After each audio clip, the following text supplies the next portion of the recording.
Welcome to the Better Business Podcast. I'm your host, Austin Zelan. Join me week after week as I interview high-level entrepreneurs on their journey to success, both in business and personal development. Each week presents new stories to learn from and new ideas on how to run a better business. Stay updated with all the guests we'll have by subscribing to this podcast. Welcome to another episode of Better Business with Austin Zelan. I'm so excited to have our guest, Andrew Cartwright, here today. And this guy is an absolute legend when it comes to buying businesses, selling businesses, and even lending to businesses. This guy just does it all. And so I'm very excited to interview him here today. And he's going to drop a lot of gems that we can learn from him as business owners on maybe if we want to sell a business, what should we do so that we become sellable or exit ready? Or if we want to buy a business, what should we look for before we make that decision? So very excited for this conversation. Andrew, thank you so much for joining me here today and very excited to hear from you. So before we get started, if you could please just share a little bit about your background as an entrepreneur and how did you get into what you're doing today? How I got into it was my dad cut me off financially at 12 years old. Greek father, very, very tough. He was making it on his own at 12 years old. He wanted me to as well. So at 12 years old, there's not a lot of options. I jumped into business and started going. I bought courses. I learned everything I could. I read, made quite a bit of money. By 17, I had over 200 employees and was a multimillionaire. Wow. So 17 years old. That's yeah. Incredible, man. Yeah, it was pretty fast. Brutal. I hated it at the time. I hated my dad for doing that at the time. But today I'm grateful because I have that like core, ridiculous, fear-based, do anything, do whatever it takes kind of mentality. Yeah. I've started 32 companies in 17 completely different industries. Once a company's up and going, I get bored. So I'll keep it going and then just move on to the next company. But 32 companies, 17 completely different industries. I've bought 17 companies. I've exited 5 times. I have about 56 streams of income, always looking to buy more companies. I have, my goal is to buy 99 companies with my audience, and I'm putting up the capital, the equity to do it, to buy companies with good, solid people that want to be operators because I don't want to operate anything. I'm done operating. I did my time. I paid my dues. Now I want to help other people that want to operate, that love being the business operator, the owner. Let them be the owner. Let them be the face of the company. And for that, I only want 19% of the company. I just don't want to have to go there. Yeah, definitely. Yeah.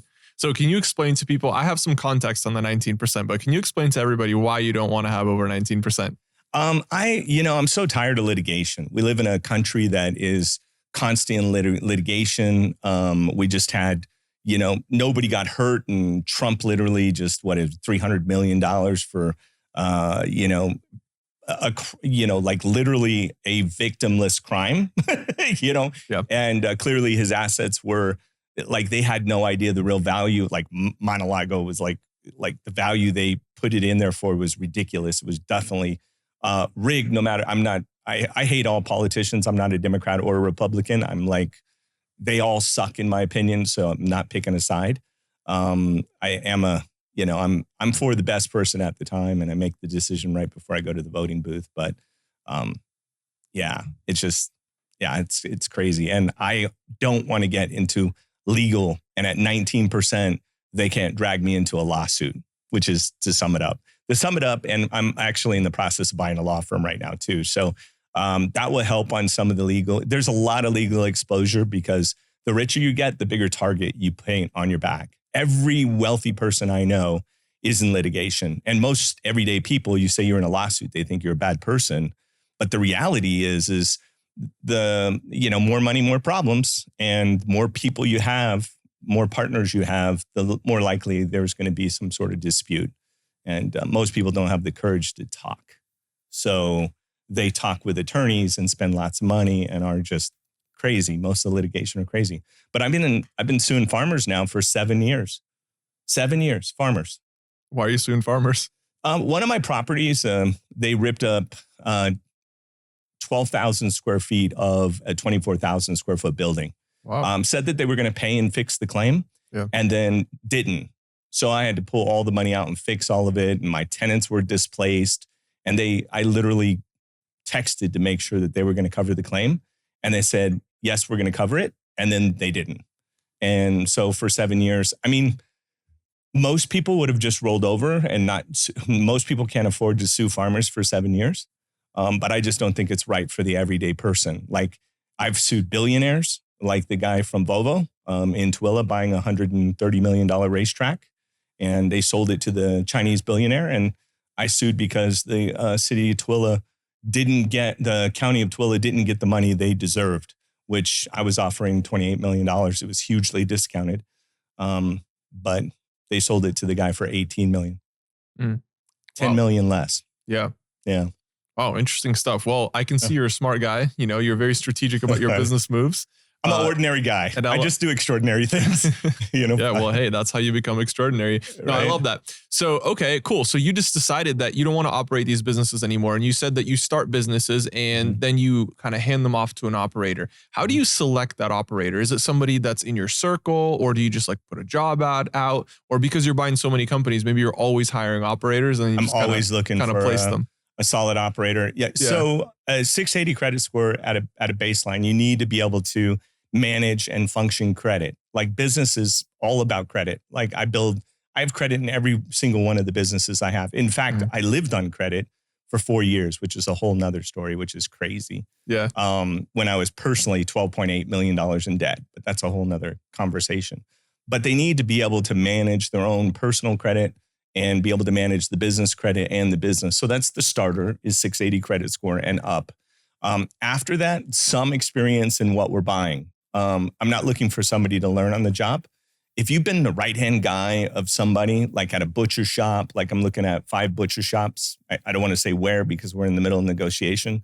But 5 butcher shops, and I have a guy that's been a butcher for like 10 years. He's been the guy running the place and the facility all this time. So he's the perfect, when people are like have been the right hand to the owner or a middle manager in a particular business, that's the type of person I'm looking for. Somebody with hardcore work ethics. Like I work 7 days a week from the time I wake up till the time I go to bed, unless I'm in a different country. I just got back from 6 countries. When I travel, I actually breathe, but the rest of the time I work. Mm-hmm. Yeah. Interesting. Okay. Yeah. So somebody who's obsessed. Yeah. Like talent won't get you there. Like for example, Michael Jordan, right? Early on, they were like kicking him off the team. But when he got obsessed and the talent showed up with the obsession, that's when he really excelled. It's same thing with Stephen Curry, right? Like he's obsessed. 5,000 free throws in practice. He's done millions and millions of free throws and only 15,000 in the game. Yeah. But millions of free throws. I'm that guy. Yeah. And I want people that are that person too. Yeah. I mean, when you get those reps and when you start repeating it over and over and over again, you just naturally become better and better at what you do. And so it sounds like you're looking for the people that have put in the work and are willing to be obsessed and continue putting in the work. And that's a very important quality of a business operator, I believe. So if somebody's watching this and maybe they're still operating their own business, what are some ways that they can become obsessed with the business? I think finding new ways to look at the business. I wrote a book called The Origin of Opportunity, and one of my sections is about love. I find new and different ways to love my wife every day, right? So I don't expect her to be a certain way. I look for new ways that I can love her that day, whether she does something interesting or whatever. She just is so fascinating to me as a human being. I look at the same thing with like business. What's interesting? What's changing? She has a PhD in artificial intelligence. So she'll constantly run to me with new ideas of stuff. And we just, AI is so interesting, right? The convergence of all this stuff. So we're just so fascinated. Then you take that AI, like right now, whatever business that you're in, you could be obsessed about integrating AI into your business or integrating funnels into your business or adding an educational component to your business or adding different, horizontal or vertical businesses that you can attach to your business that could make it more fun. Like business is fun. It's a game. Yeah. Life's a game. So if you get in there and you play business like a game and you like every day you're going to have your win, your L's and your W's, that's what it's about. Get in there and play the game. There's plenty of days, I go home with a big L, but I don't give up. That's the only way you truly lose or, is if you quit. Yeah, definitely. I mean, the way I see losing is it's learning opportunity. Either I won and I got my desired outcome or I learned a valuable lesson. But the Yeah. only way that I can truly like lose is if I give up. And totally agree with you on that. So you mentioned a little bit about artificial intelligence, and Mhm. it's such a hot topic in business today. Mhm. Are you integrating all of your companies with some sort of artificial intelligence tool? Yeah, every day we're obsessively going through it. So that's a top priority for you, you'd say.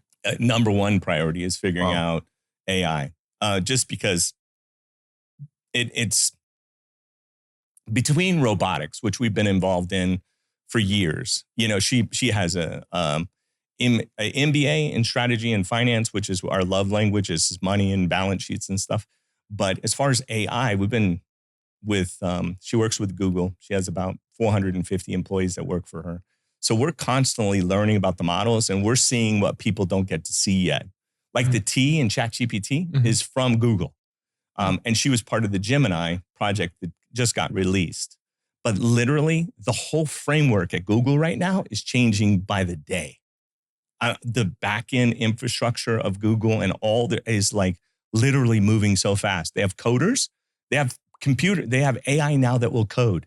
So they have to find places for those coders to go do something else because it's now coding. Yeah. So as fast as it can mimic and do stuff, it's actually outperforming, and it never sleeps. It's going all the time. Does It it get hallucinates. It does all kinds of stuff. But it's like you have this black box. Nobody understands what's in the black box, right? Like they put it in, they engineer it, and it just spits out what it spits out. Like it can learn a language, any language, even an indigenous language in minutes. Can you imagine that? Like you have people just off in the woods. We find a new, and they're talking differently, and we can literally take that and have it integrated into our language and communicate with them. Yeah, it's incredible. Yeah, people have no idea what's coming. Like they have no idea about what's coming with AI and what's coming with robotics. Yeah, it's just even the guy now with the Neuralink that can literally move a mouse with his mind. Yeah, I don't know if you saw that article Elon yesterday. Musk, yeah. And I think if the best thing to do is ferociously push yourself in front of things that make you uncomfortable. I am terrified by AI. I am terrified at the possibility of AI. Terrified. And I'm excited. It's the most exciting time ever. So it's like both. And they're both happening. Like the security risks, the copyright risks, like all the risks are there. And it's going to be horrible. And it's going to be awesome all at the same time. Yeah. It's wild. It's like the nuclear bomb and nuclear energy. Yeah. Right? Nuclear energy is the best energy on the planet. There's no better energy on the planet than nuclear. But it's also the worst bomb on the planet. Right? And I think AI is similar.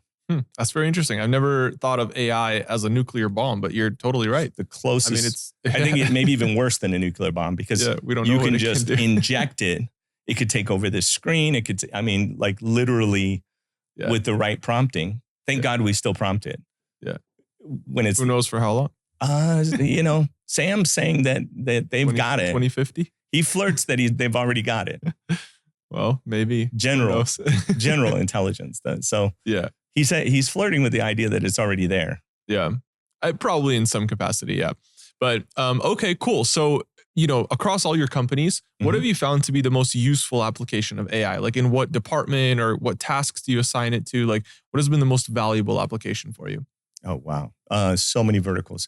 I think the analysts analyzing it, like for example, I'm an underwriter for the SBA, right? So I underwrite a lot of the deals. I had to do that because deals would fall apart because people didn't care or they were incompetent. So I learned the back end infrastructure of different banking. Like I do over 13 different types of loans, right? So I can put all this, and I made a ChatGPT app and it's free. Anyone can use it. And I put all the SOPs, the standard operating procedures of all the stuff from the SBA in there, uploaded everything. So you could ask it a question and it can formulate whether that will work or not. Because if you fit in the box of the SBA, which is the only reason I live in the United States is because of the SBA and our government, and our banking system. If that existed anywhere else on the planet, and if anybody knows, I will move today. I will move today. If you can show me a better banking system, a better like government, we got free money. We're giving away billions and billions of dollars in free money every year. It's crazy. Yeah. Not to just Ukraine, but people like you and me, if you ask for it. Yeah. So it's crazy. So basically all those SOPs, I could just in minutes, we're talking about thousands of pages. I can turn it, I don't have to look through thousands of pages. It'll give me a summary of information I want. It'll give me a breakdown. Like, give me the 10 points that are most likely to, cank my loan, right? Boom, it'll tell me. Tell me the best things that I could say.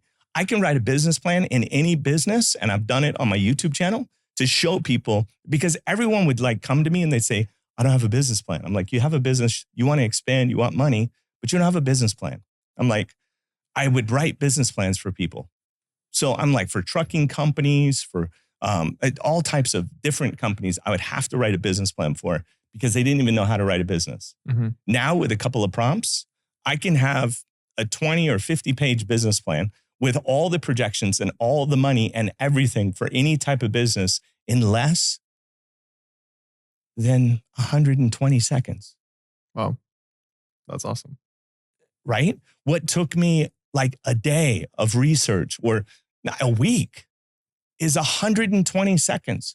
And we're talking about an approvable business plan by the SBA. Yeah. And it fits their guidelines because it's within your app, right? So, like 2 minutes to do something that took me weeks before. And I would ask the borrower over and over again, or like if I'm brokering a deal, I have M&A, I help people sell businesses and buy businesses, and everyone's a sticking point.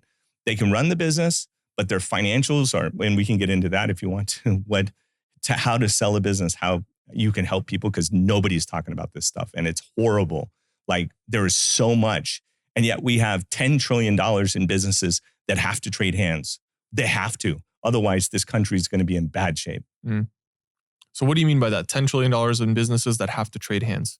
We have baby boomers that are literally timing out, whether they're dying, having a heart attack, or want to retire. Yeah. And they have no exit strategy. Entrepreneurs never think about selling their business. It's their baby. Can you imagine selling your kids? Like, no. I mean, most people can't imagine selling their kids. A business is no different. You like give birth to it, the whole bit, right? Uh-huh. So how do you ever think about selling your business? They don't. So they get to the end of the line. Most of them, if they've had a healthy business, they might have a net worth of 20 to 50 million, right? They got a good cash flowing business. Maybe it's done, 5 million a year, 3 million a year forever. Their house is paid off. They're in great shape. Those businesses are closing down. I sell off assets in some of these companies, and the business is a functioning, viable company that would make somebody millions a year, and we're closing the door because there's no operator. Mm-hmm. There's nobody. Everybody wants to be their own man. They want to put their own label up there. They want to create their own company. And yet there are people that spent 30 years building a company. Like what? And I fell victim to this. When I say I started 32 companies, I'm not saying I'm better, because that must have been all ego. Because if I could tap myself at 19 years old on the shoulder as a multimillionaire and said, Andrew, don't ever start another company. You've started 2 successful. Bye. I'd be a billionaire today, which is why my podcast is called Reluctant Billionaire. I'd be a billionaire today if it weren't for, I guess, my ego, to be honest. Interesting. So if somebody wants to continue growing in the business world, you would suggest that they would buy businesses now? Oh, absolutely. Absolutely. The infrastructure is there. The employees are there. Yeah. The customer base is there. It takes it. And the SBA will help you finance it. Oh God. Yeah. By all means. Yeah. Anybody and everybody. That's the crazy thing. I'll go into urban communities. I'm like, you guys got to ask. We had Blacks, right? Last year, this is so incredible because I've been pushing like hell, 20% more applications from the Black community. And we issue, I think it was $1.5 billion.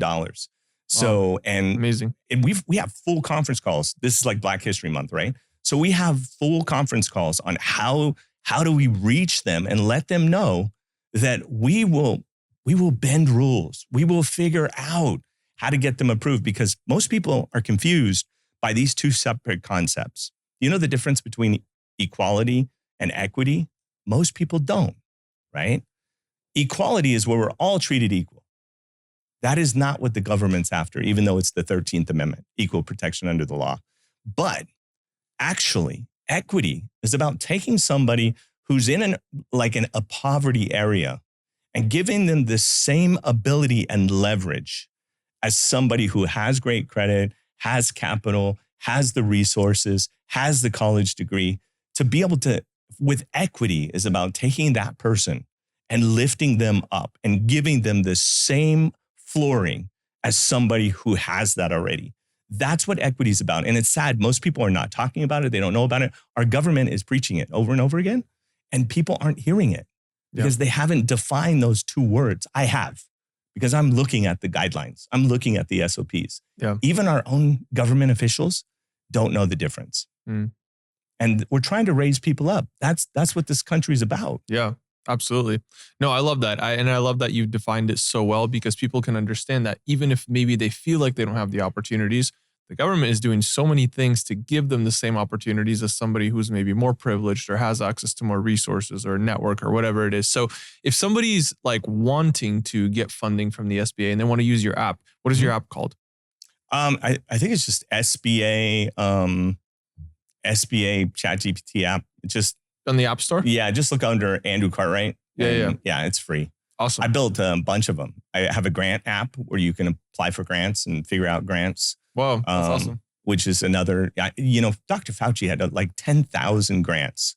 Elon Musk gets billions of dollars. Jeff gets billions of dollars. Jeff Bezos. These guys don't need billions of dollars. Yeah. But our government gives it to them. Yeah. Right? Because of all the grant programs. And I'm like, I look at everyday people. I'm like, why aren't you asking?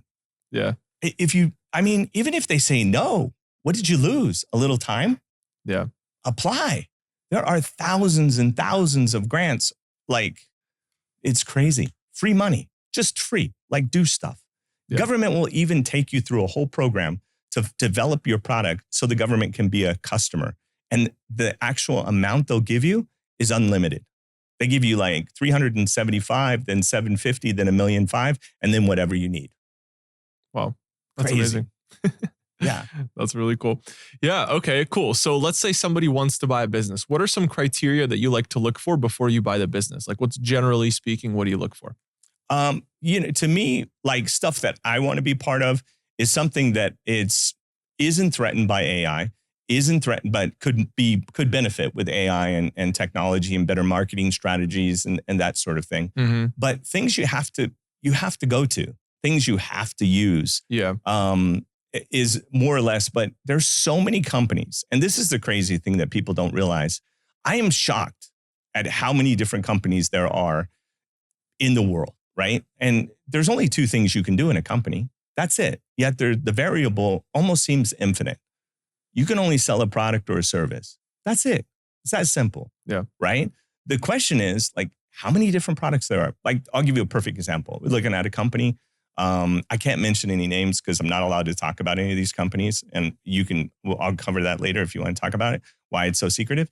But that just simply, you take a forklift, drop some wood in, and what comes out is those rods for hanging rods. We're talking about a guy that it's just him and his son and a couple of people and makes $5 million a year. Wow. That's amazing. And so if somebody's curtain rod, wood. Yeah. Like, you need that. And I don't see it getting any more automated than that. Yeah. And it's basic and it's boring and it's beautiful. Yeah. No, I love that. Basic, boring, and beautiful. Basic, boring, beautiful. There you go. There you go. The 3 B's of business. Yeah, the 3 B's is basic, boring. Boring is good. Yeah. Everybody's chasing the shiny object. Yeah. I always run the other way. Yeah. Whenever everyone's running one direction, I go the other way.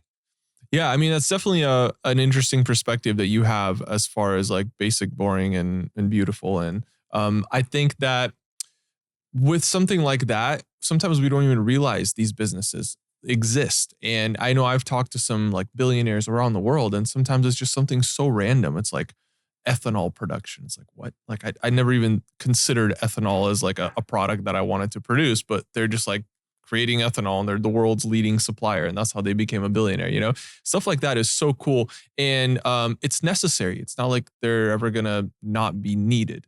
perhaps it might be replaced in the future by something, but it's not in the foreseeable future. Like So, what business do you think Jeff Bezos is in? well, in my opinion, it's logistics, and that's not going to go away. Yeah. To me, he's in private equity. They own hundreds of companies. You hear Amazon, you buy from Amazon, but there's web services, there's delivery, he owns lots of different companies, like 200. Bill Gates, you think of Microsoft. Once you have a business that cash flows, you have an animal that you can unleash because you get the infinite credit card. From banking, we give you the infinite credit card. Like, here you go, right? You prove to us that you can run a business, go buy another one. Yeah. Right. And then what happens is, in order to grow, you have to buy cash flow. To create cash flow in your own business is very difficult because you have to either charge customers more money or you have to sell more product. Yeah. Right. Like, those are the two basic scenarios. Yeah. Right. Another B word, basic. Right. And boring. But those are the two avenues. So you go after, how do I buy cash flow? Yeah. And you might not know it, but Apple buys a company pretty much every couple of weeks. Every 2 to 3 weeks, Apple buys a company on average. Oh. Most of the big companies, like, even when I look at companies, I look at, okay, how do we use this cash flow to buy real estate? How do we use this cash flow to do other things? How do we change the cash flow of the business so that we create capital within the business that then we can deploy elsewhere? And then, like, for example, every single account earns money. We use sweep accounts as much as 8.1% interest on all the sweep accounts. So even the time that the money sits in the account, while it's sitting there, while it passes through the account, it actually is earning 8.1 before it's delivered.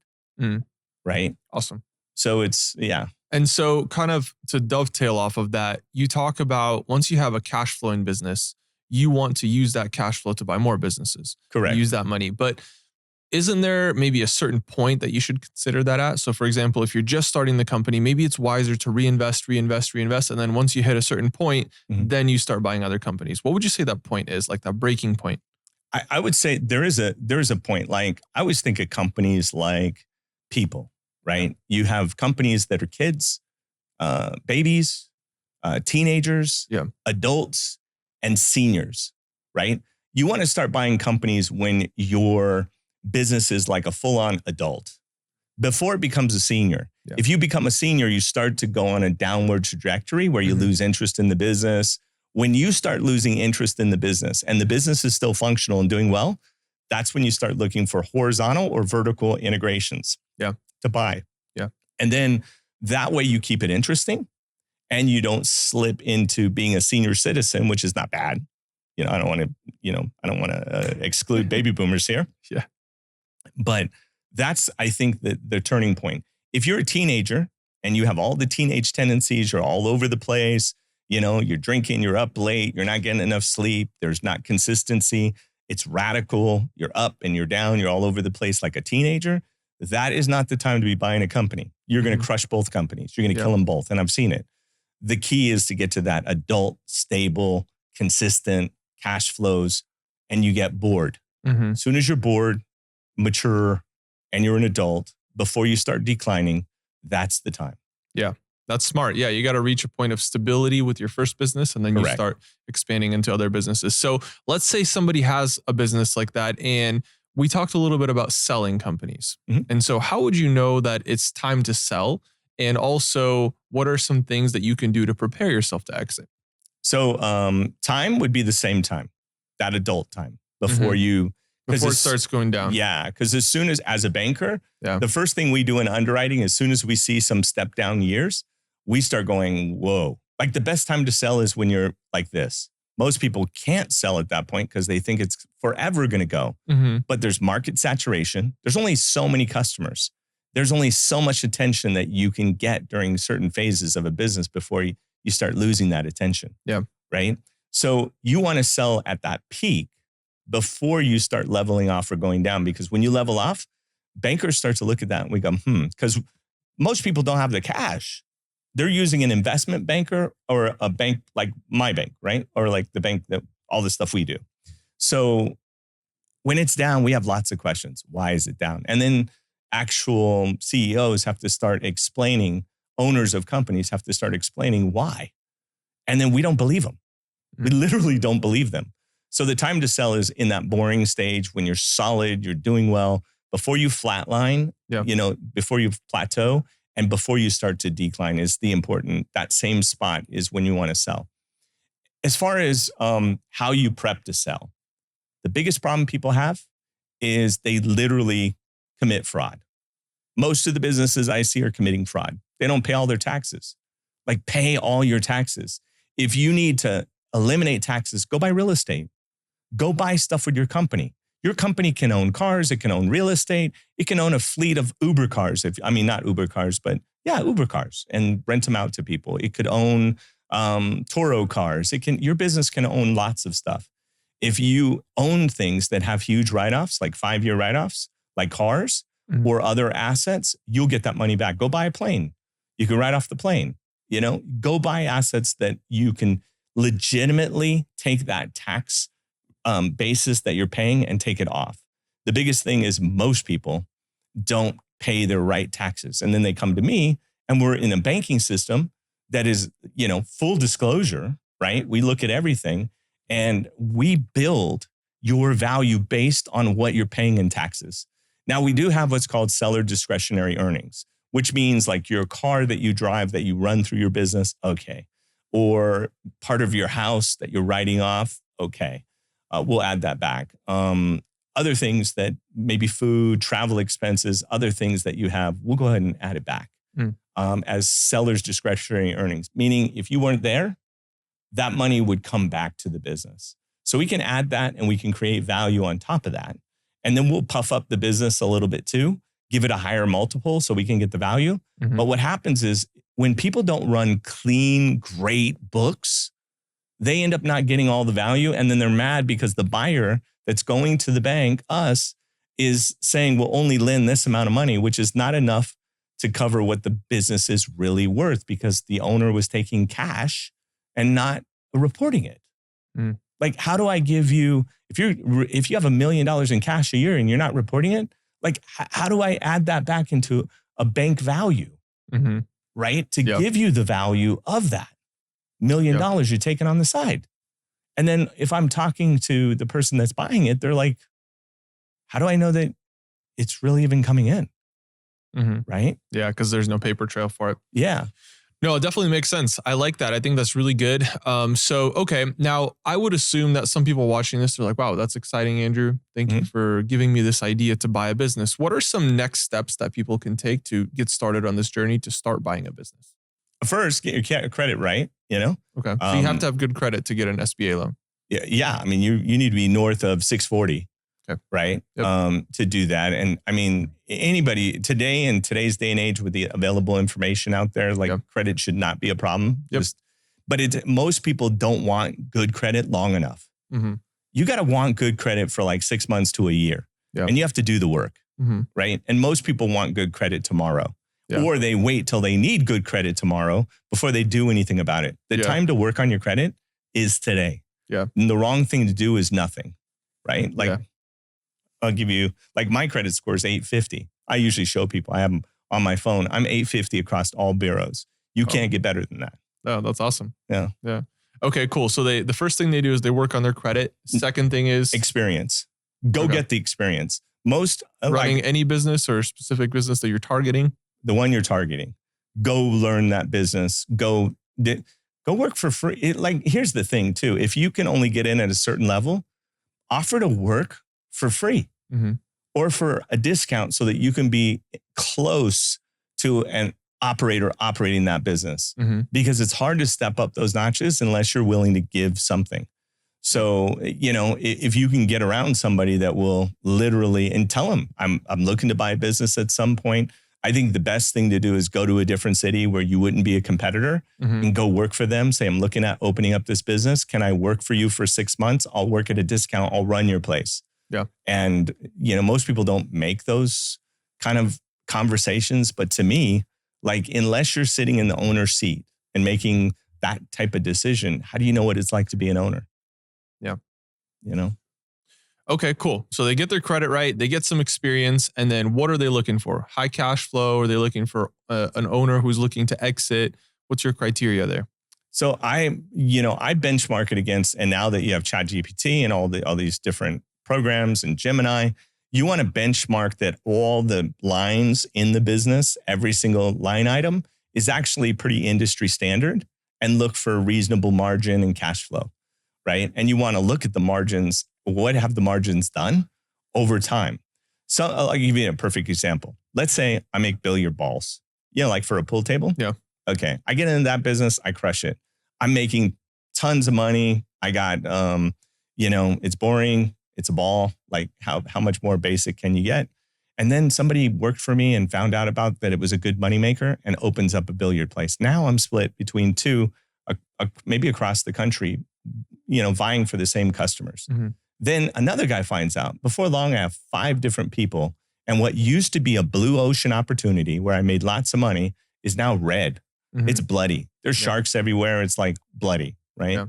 But what happens when the water gets too bloody, people start bankrupting. They go out of business. They make mistakes. They go out of business. And then what happens is the margin starts to come back to different businesses. So you want to look at the competition, see is there growth as far as competition, how easy it is to reproduce that same business. Because here's the thing. If I'm buying a business for $5 million and I can create it for 2, I'm not going to buy it for 5. I can create one for 2.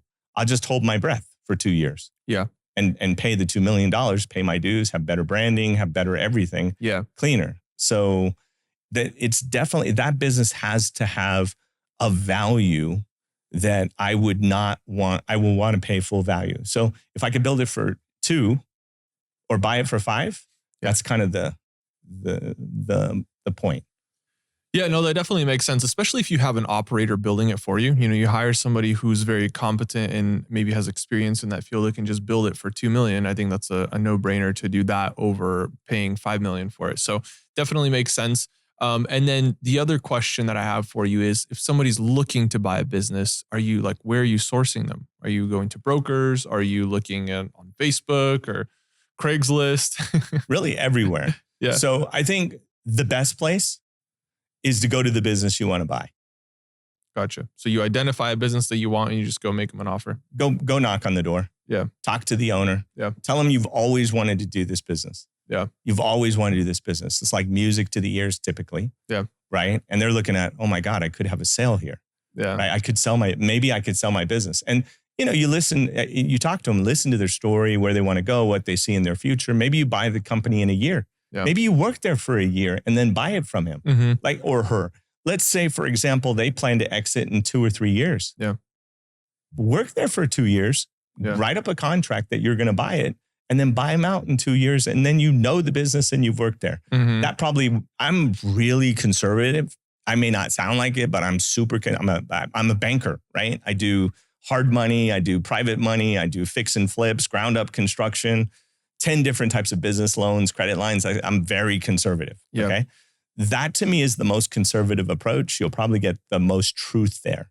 Yeah. Then a lot of the retail sites like Biz Buy Sell and BizQuest and a lot of the sites, by the time they get there, they're puffed and they're just, and then you're dealing with brokers and brokers have their own agendas. A lot of them have never ran a business before. They're a real estate agent that couldn't make it. And they're trying to sell a business. They've never operated a business. They were barely made it through the P&L and the income statement and cash flow statements to be able to even value a company. Even worse, the appraisals that come in. You know what you need for an appraisals license? What? A name and a sign and a nail. That's it? That's it. And you're an appraiser for businesses. That's it. Wow. You need a sign and a nail. Wow. And you're in business. I'm not kidding. Man, I love the honesty here. It's just like, I mean, it's the Wild West. Lay it all out, man. No, I love it. I love it. I think it's great. Yeah, no, that's really cool. And that's always how I've seen it as well. Like by the time something gets up to something like Biz Buy Sell, like it's obviously not the best deal. That's why it's there. Yeah. And so whenever I've done any acquisition, I've done it always like as a private agreement, like you said. And that's actually a great strategy. I think that's a totally risk-free way to do it. Let's say I like this business, I like this ice cream shop, for example. I go work there for a year. I know all the ins and outs. I know if it actually is a good business. I see if they're profitable or not. I see what the customers are like. I see if they're coming in, if they're not coming in. You learn so much. And maybe in a year, you don't even want to buy the business. So that's like a risk-free approach as opposed to, oh, I like this, I'm going to buy it. And then, oh, wait, it's not what I thought. You know what I mean? So definitely a lot of wisdom there. So thank you for sharing that. Give you an example of that. I was buying we were buying a coffee shop in my Epic 99 deal. And while we were going through it, it was the person that worked there, the manager had worked there. And then the owners wanted to move and they were going to sell the business. When I was done talking to them and the owner, she got an interest-free loan from the owners. And I said, you don't want to be partners with me? Like you got this. You got this. You developed a good enough relationship with the owner that they trust you and they trust that you'll pay them. And they gave her an interest-free loan to pay off the coffee shop. It's a beautiful place. She is happy as all get out. I go there all the time and it's incredible. Interest-free loan, and she got a deal on the business and she is so happy. She didn't have to build it out. She didn't have to do any of this stuff. She didn't have to pick a location. It was already cash flowing. It was already existing. And that's why I could have done the loan or I could have partnered with her. But at the end of the day, it's in her best interest to take the interest-free loan than it would be to partner with me. So I told her, go do that, which is tough because I spent a lot of time putting the deal together. And at the end of the day, it worked out, but she's blessed. She's a great human being. So yeah. Awesome. Cool. Well, thank you so much for dropping all this wisdom here. I know our listeners are going to be thrilled to hear all this. Thank you for joining us, Andrew. Now, if people want to find you, what should they do? Website, Instagram? What's the best thing for you? You can go to Google and type in Andrew Cartwright. You can go to YouTube. I'm on Andrew Cartwright there. Andrew X Cartwright on Instagram, and then Cartwright 007 on Twitter. So Andrew, thank you so much for dropping all these gems. We're very excited to hear from you. And how can people find out more about what you're up to and see some of your content? Well, one way is you can go to Google and just type in Andrew Cartwright. I come up on the first couple of pages. Probably at the top will be YouTube, which is my main, how I communicate with people. Instagram, Andrew X Cartwright, Cartwright 007 on Twitter. But I mean, the main thing that I come up at the top is for YouTube because I show people how to get money. They don't have to use me, but I teach them all about the different types of loans. There's like 30 different types of loans people can get, how to get grants, how to get free money, which is an important thing, and also how to make money. So, and how to buy businesses and also build business credit. Because I don't think anybody should have any debt in their personal name. Everyone should have business debt, not personal debt. So, and I teach all those things just because I'm passionate about it. So if they want to learn that stuff and have all the tools that I have in my arsenal, it's all free. Got nothing really to sell you on my YouTube except trying to help you get what you want. Well, hey guys, this has been a pleasure chatting with Andrew here about business acquisition and all the different things that go into that. So make sure you check him out, see what he's up to, check out his content. And thank you for joining us for this episode of Better Business with Austin Zelan. I'll see you on the next episode.